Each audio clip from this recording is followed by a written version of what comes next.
Un saludo cordial, quiero darle la bienvenida a las personas que deseen informarse a través de este espacio y en algún momento pueden escucharlos. El día de hoy traemos un informativo. El tema a tratar es la problemática que existe en nuestro país, cómo pasamos de celebrar un premio Nobel a muertes y actos delictivos a través del narcotráfico, donde lo que se buscaba era una paz que jamás existió, e incluso llegar a muertes y pérdidas estructurales por desastres naturales. Les pongo un ejemplo armero. Hoy contamos con 4 estudiantes que hablarán de lo más destacado de cada época y nos darán su respectiva opinión. Damos la bienvenida a Cristian, Diego, Zidane y Santiago y empezamos con sus respectivos aportes en el informativo de hoy. Un cordial saludo a los oyentes de este podcast. Me presento, mi nombre es Diego Urbano, soy un estudiante de la Universidad CESMAD y el día de hoy tengo la palabra para poder reflexionar la expansión subversiva de los frentes guerrilleros en los años 80 en Colombia. Quiero empezar por hablar de Gabriel García Márquez, nuestro escritor colombiano muy conocido por haber ganado el Premio Nobel de Literatura, consagrado por la obra 100 años de soledad, un estandarte de realismo mágico latinoamericano, un acontecimiento solemne de la historia de Colombia, del cual podríamos sentirnos orgullosos. Lastimosamente, en cuanto a historia, lo que nace y sucede de aquí en adelante es guerra, muerte, sangre y más sangre, como lo que representa el rojo de nuestra bandera. Sin embargo, no es como la pintan de amor, poder, fuerza y progreso, sino delincuencia, narcotráfico y guerra, unas palabras que mencionaremos mucho a lo largo de nuestros diálogos. Bueno, los frentes guerrilleros nacen en el Cauca, por allá en 1983, que es cuando se genera esa expansión subversiva en el territorio colombiano, dando inicio a la lucha por la conquista y defensa de la tierra. En ese entonces se postula a Belisario Betancur como presidente de Colombia, con la ideología de paz, donde tenía la ilusión de que los grupos guerrilleros como el M-19, FARC, EPL y ELN apostaran por la paz, donde su frase más recordada fue "ni una gota más de sangre", refiriéndose a que no habría más muertos en Colombia. Sin embargo, es donde empieza la peor época de una Colombia que lleva más de 25 años de resistencia. En el primer semestre del gobierno Betancur, en un enfrentamiento entre el ejército colombiano y el M-19, varios cabecillas de este movimiento caen en manos del ejército colombiano, los cuales son condenados a un juicio del siglo a 8 siglos de cárcel, hecho ocurrido en la cárcel de La Picota en Bogotá. Penas que no fueron pagadas porque aquí nace una ley de amnistía aprobada por el Congreso de este gobierno, hecho visto como un logro para Colombia. Todo parecía ir por un buen camino cuando Manuel Marulanda, alias Tiro Fijo, firma por la paz y entra en un mutuo acuerdo con el gobierno de un cese al fuego y periodo de prueba de 1 año, noticia que en ese entonces fue tendencia en nuestro país, pareciendo haber dado un gran paso por la paz para nuestro país. Los enfrentamientos seguían entre el ejército y el M-19, los cuales producen los primeros grupos de desplazamiento en estas zonas, donde los pueblos vivían en la mitad de las balas y las granadas, que se lanzaban de un extremo a otro, no solo llevándose por encima a personas armadas, sino también a habitantes inocentes. Afortunadamente también se logró firmar un cese al fuego con este movimiento guerrillero, pero sin embargo duró solamente 11 meses. Y con las FARC, a pesar de que fue de manera interrumpida, llegó hasta el año de 1990.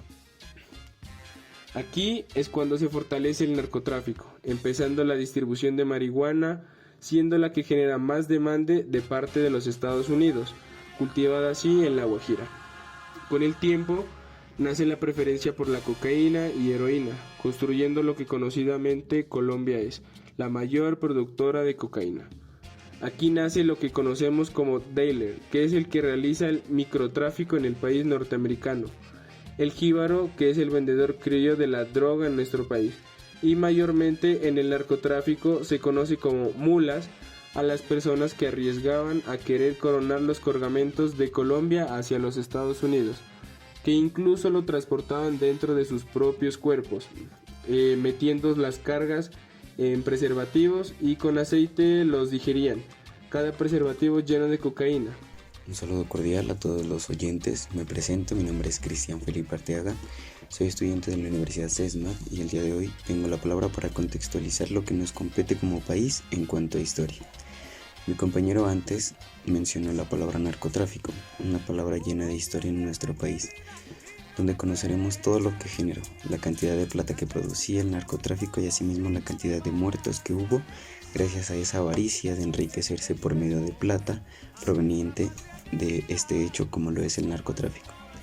Bueno, quiero empezar por hablar del primero y más poderoso cartel involucrado en el narcotráfico y la problemática política y social que sacudió a Colombia en parte de las décadas de los 80 y los 90, donde se dieron a conocer muchos integrantes de este cartel que pasaron de tenerlo todo en un abrir y cerrar de ojos. Me refiero a tener riquezas de un día para otro, acciones que llevaban a la duda de esas riquezas, las cuales se caracterizaban por propiedades como casas, tierras e incluso equipos de fútbol que no cualquiera podría tener. Hablamos de personajes como Carlos Leder, un narcotraficante que incursionó en la política en contra de la extradición. Igualmente fue el primero en ser extraditado a los Estados Unidos cuando fue capturado. Tenemos también a Gonzalo Rodríguez Gacha, que es más conocido como el Mexicano, dueño de los mejores negocios de Bogotá y dinero legal según lo que él decía. Generaba nuevas oportunidades de empleo, solía decir muchas veces que lo entrevistaban. Los hermanos Rodríguez Orejuela, que eran Gilberto y Miguel, eran propietarios de la conocida hoy Drogas La Rebaja y del equipo de fútbol, pues quien no conoce al América de Cali, ¿no? Asimismo también eran dueños de medios de comunicación radial y ahora pues el siguiente personaje es algo muy grande lo que él hizo a nivel delictivo. Su nombre pues ya muy conocido y muy, digamos, abierto al comercio en estos días, como por ejemplo en camisas, en afiches, todo eso que digamos toma protagonismo él en este país. Y era el patrón de este famoso cartel, conocido como Pablo Emilio Escobar, quien estaba al mando de este conocido cartel de Medellín. Este personaje ya era conocido como delincuente en sus inicios por robar lápidas.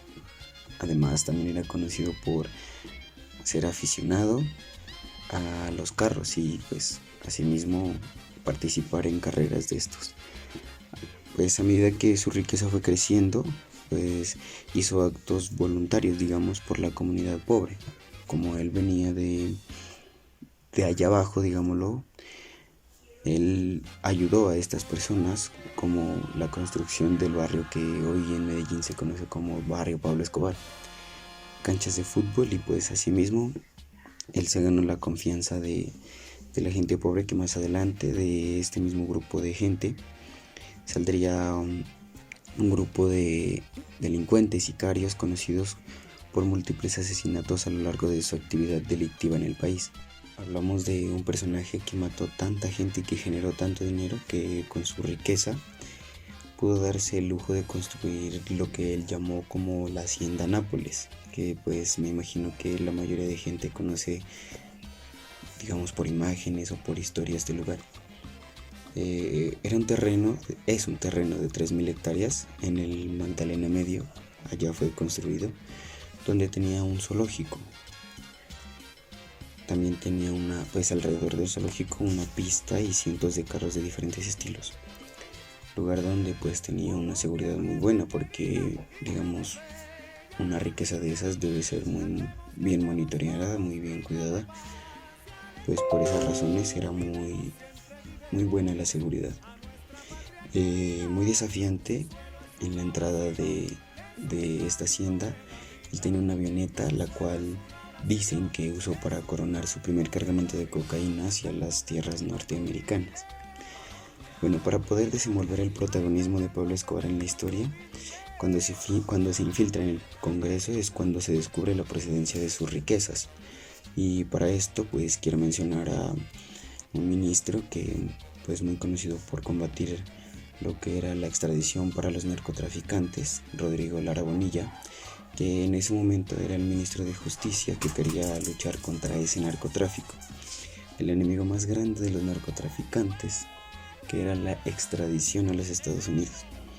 Bueno, Lara Bonilla acusó públicamente a Pablo Escobar por narcotráfico. No sé si recuerdan la famosa entrevista donde Pablo le decía que tenía 24 horas para presentar pruebas o aceptar que lo que estaba diciendo eran falsas acusaciones. Con lo que no contó Pablo, pues es que Rodrigo Lara sí presentaría esas pruebas, llevando pues a la expulsión de Pablo Escobar del Congreso. Lastimosamente ya conocemos la respuesta de Pablo Escobar como venganza a través del sicariato, el asesinato del ministro por allá en 1982, el cual fue un hecho que desestabilizó al país, cosa que Pablo Escobar tomó fuerza con esto de los asesinatos, porque miró que la muerte de Rodrigo Lara sacudió impresionantemente al país. Eso lo dijo el mismísimo conocido Popeye. Y pues aquí nace esa guerra entre el gobierno y Escobar, que ahora recordamos con tantas víctimas, desde personajes del poder público, policías que ofrecía hasta plata por estos mismos, y hasta personas inocentes. Un ejemplo, pues lo del Palacio de Justicia, que mencionaremos más adelante. Personas que trabajaban en las tiendas de servicio de este lugar o en áreas de aseo de este lugar. El hecho de la muerte de Lara Bonilla lleva al presidente Belisario Betancur a aprobar lo que era la extradición de delincuentes hacia los Estados Unidos, hecho que desencadenaría aún más muertes, como los jueces y magistrados que se encargaban de las investigaciones de este hecho, que era el narcotráfico, que incluso llevó a estos mismos, o sea, los jueces y testigos de tantos asesinatos, pues a entrenarse y armarse para la defensa propia. Bueno, gracias por escuchar mi aporte, los dejo con mi compañero. Cordial saludo. Para mí es un placer poder argumentar mi intervención en este podcast. Mi nombre es Zidane Burbano. Al igual que mis compañeros, soy estudiante de la Universidad CESMA. Y a continuación, con el aporte de mi compañero, voy a hablar sobre la mencionada toma del Palacio de Justicia. Precisamente de eso quiero hablar. Toda esta época de guerra y lucha contra el narcotráfico por el gobierno y la extradición por los narcotraficantes se dio un hecho histórico. El 6 de noviembre de 1985, un comando del movimiento guerrillero conocido como el M-19 se toma por asalto la sede del Palacio de Justicia. Detrás de este suceso, el actor intelectual fue Pablo Escobar, personaje del cual ya hablamos, todo este fin de presionar para la caída del tratado de extradición. Una nota que quiero destacar del documental, que no si haya existido, y tampoco quién fue remitente, decía: desde la cárcel ordenamos tu ejecución y fumigaremos con sangre y con plomo a tus precisos miembros de tu familia. Si el tratado de extradición no cae, derrumbaremos la estructura jurídica de la nación, ejecutaremos magistrados y miembros y sus familias. Si actúas con la inteligencia, con silencio, no pasará nada. No estamos jugando, actuamos de sorpresa. Estas palabras nos dan a conocer de la manera tan despiadada que tenían de amenazar y de matar, e incluso miembro de familia de los cuerpos jurídicos, sin ninguna piedad. Todo por conseguir sus ideas delincuenciales que se llevaron a tal desastre en el Palacio de Justicia. Imágenes que reflejan el desastre, audios que dibujan en la mente el sufrido de personas que en ese momento estaban adentro del palacio, suplicando por sus vidas y por las de las personas de a su alrededor. En este holocausto deja 89 personas muertas, entre ellas 11 magistrados de las altas cortes supremas y 11 desaparecidos y miles de interrogantes.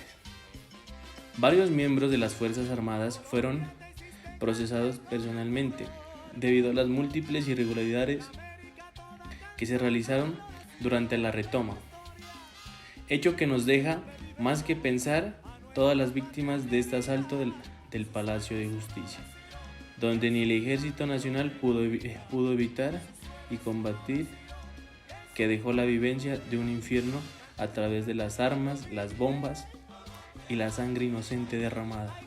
por la causa de la guerra entre el gobierno y los narcotraficantes de nuestro país. Cordial saludo, mi nombre es Santiago Ortega y soy estudiante en la Universidad CESMAD.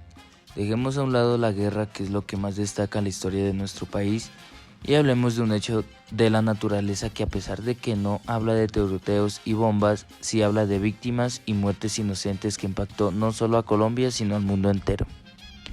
El volcán Nevado del Ruiz, ubicado sobre el eje de la cordillera central junto a los volcanes nevados de Santa Isabel y del Tolima, formando parte del área protegida del Parque Nacional Natural de los Nevados. Por allá en el año 1985 ocurrió un desastre natural por medio de la erupción de este mencionado volcán del Nevado del Ruiz, silenciando así los escándalos sociales de la guerra, generando una fuerte avalancha de lodo, borrando todo un próspero pueblo agrícola llamado Armero, donde murieron 25.000 personas.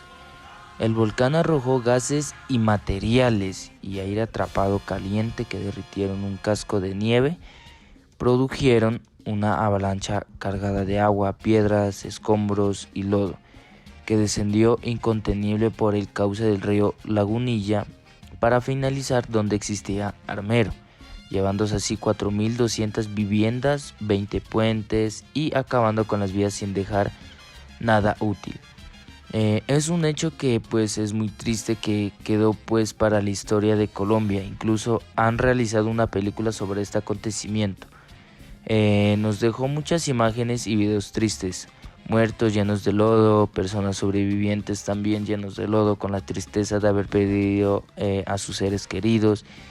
Y aunque hoy en día el volcán es un sitio turístico, no deja de ser una amenaza para las veredas que habitan a sus pies. La ventaja es el monitoreo diario y el avance geológico que se ha creado hasta el día de hoy, que puede tener advertidos a los expertos y habitantes de esta zona. Bueno, mis oyentes, después de conocer un poco de la historia de resistencia de nuestro país, quedan muchas cosas por reflexionar, sí. Y tal vez quisiéramos que todo hubiera sido diferente, pero a medida que ha pasado el tiempo, esa resistencia ha salido a flote. Y hoy, aunque no tenemos una superpotencia, tenemos un país con menos guerra, menos muertos, menos pobreza, menos delincuencia. Y aunque no se ha podido borrar totalmente esto, podemos decir que vivimos en un país con Estado de Derecho y asimismo un país turísticamente maravilloso.